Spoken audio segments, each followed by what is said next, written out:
Hi everyone, my name is Alyssa Davis. I'm an assistant programmer here at Outfest. My pronouns are she, her, and hers. And if you are joining us, that means you've hopefully just watched our awesome animation block. Say hello, filmmakers. They're coming to you from all over the world. It's so exciting. I'm gonna get right into our questions with our first film, Rich Atmosphere. If you'd like to introduce yourself, Stephen.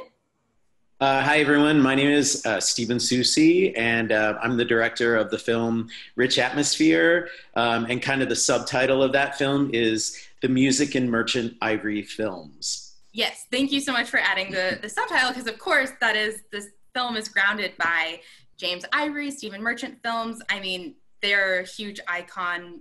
James Ivory is a huge icon for the gay community. I'm assuming, do you have some kind of connection with his films other than just admiring them greatly, or how did you decide you wanted to focus on him? Sure. So James Ivory, who's the Oscar winner for the film Call Me by Your Name. He did the screenplay adaptation for that film. He is the director of all, I should say, several Merchant Ivory films, and then his producing partner is Ismail Merchant, or was Ismail Merchant, and they had a 44-year kind of production partnership, and then also life partnership, and so I approached James Ivory about making a short film, this film, and I interviewed him. And I asked him questions about his working relationship with his longtime composer, Richard Robbins. And after I had finished, I think I interviewed him twice. And after all of that was finished, I was looking at the footage and I was like, this is actually not that interesting. It's just Jim talking about, his relationship with Dick and how they went, worked on film after film together. And so I came up with this idea to turn it into an animated film. And I partnered with an animation director. His name is Jack Cunningham. He's based in London and he works for Nexus Studios. And so basically I stepped out like my complete vision for like the 5 minutes of narration that I had for Jim. And I worked with Jack on that, and I basically explained what I was looking for. And Jack has just such an amazing kind of, aesthetic. I mean, his art is, his illustrations are so interesting. I just felt that he would be a great match for this. And he really was. So it was amazing working with him on it. It's so beautiful. It kind of almost is like a storybook in a way, like each film unfolding it's just gorgeous. But so just backing up a bit, how do you reach out to James Ivory? What is that relationship like? How did he come on board? Because he is such an important voice. Yeah, so a friend of mine is a novelist. His name is Peter Cameron, and he wrote a novel called The City of Your Final Destination, which was Merchant Ivory's last film. They actually made it a couple years after Ismail died. It was actually one of their most fraught productions. It almost brought down the whole company. It was kind of a mess. But so I met Jim through my friendship with Peter Cameron, and I'd also step out that this is really the first part of a two-part collaboration between me and Jim. So I'm actually directing a feature documentary film called Merchant Ivory.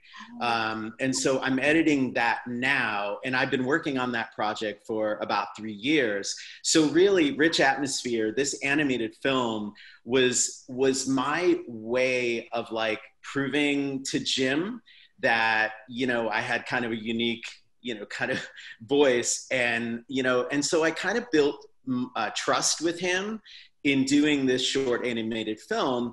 And long story short is we've been working together now for almost 3 years.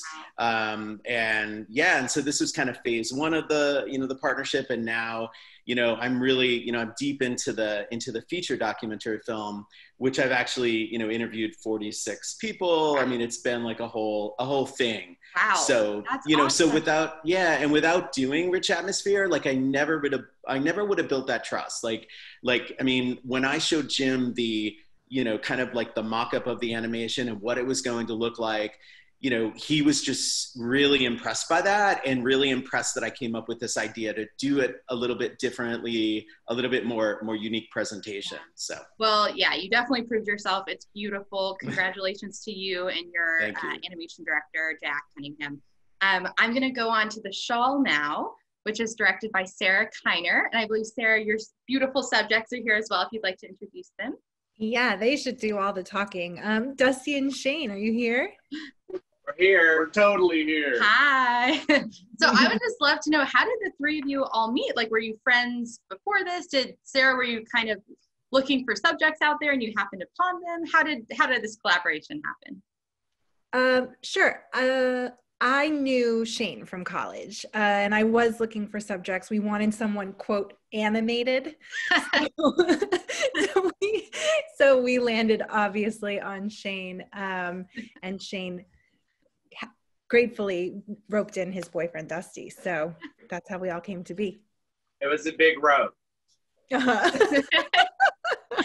And so was this story something that you'd heard before, Sarah, and you were like, oh, this is a story I want to focus on, or how did this all happen? Not at all. I took them into the recording studio and I let them just like pour out, which was so hard to do. It was like pulling teeth to get them to talk to me. Dusty and Shane, have y'all told this story many times before? It seems like this is like a history, like just something that you always talk about or something.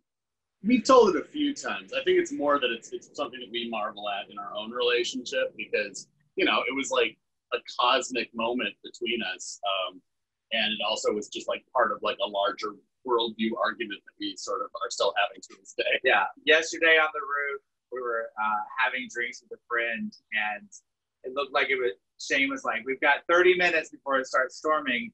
And I didn't say anything, and then all of a sudden the sun came back out. So it's like, I don't know what to tell you. And he looked at me and rolled his eyes, and I was like, I don't know what to tell you. Like, the back and forth between you is so important in the film. Sarah, how was that cutting them? Did you have to direct them in terms of like, okay, you stop talking now, and then? We were so lucky in that sense, because a friend of ours works at This American Life, and so he did the recording and he was able to cut, and there are still parts where they're talking over each other, but that's part of its charm, hopefully. But we were really lucky to be able to work with such a pro. And Shut up. And I guess going back to Shane being or Dusty being so animated, both of them. So both of you are. That is such an important aspect, I feel like, to the film, is how you animated them. Shane and Dusty, did y'all have any input on how you wanted to be portrayed? I mean, I know it's really important to showcase queer fat love, and y'all really do. The film really does that.